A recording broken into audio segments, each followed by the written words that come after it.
திருவாரூர் மாவட்டம் மன்னார்குடி அருகே உள்ள காரிக்கோட்டை பொன்னியம்மன் கோவிலில் திருவிளக்கு பூஜை நடத்தப்பட்டது. பழமை வாய்ந்த கிராம கோவிலான பொன்னியம்மன் கோவிலில் வருடாந்திர திருவிழா கடந்த 1 மாத காலமாக நடத்தப்பட்டது. இதன் ஒவ்வொரு தினமும் ஒவ்வொரு சிறப்பு நிகழ்ச்சியாக சாமிக்கு திருக்கல்யாணம், சுவாமி வாகனங்களில் வீதி உலா ஆகியவை நடத்தப்பட்டது. இதன் நிறைவாக திருவிளக்கு பூஜை நடத்தினர்.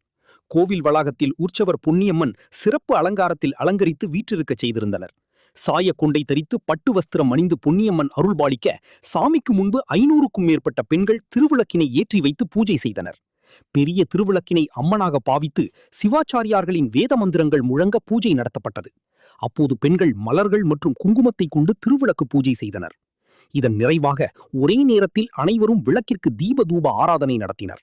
இதில் ஆயிரக்கணக்கான பக்தர்கள் கலந்து கொண்டு பொன்னியம்மனை வணங்கி அருள் பெற்றனர். குலாங்கௌல்யன்யே நமஹ, ஓம் அகுலாஜே நமஹ, ஓம் சமயாதஸ்தாஜே நமஹ, ஓம் சமயாச்சார தத்பராஜே, ஓம் விசதந்தோ தனீயஸ்யே நமஹ, ஓம் பவான்யே நமஹ, ஓம் பாவனாகம்யாயே நமஹ, ஓம் பவாரண்ய புதாரிகாயே நமஹ.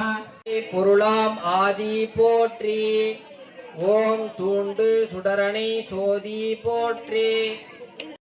பஞ்சமில்லா இனம் தரும் நல்லன எல்லாம் தரும்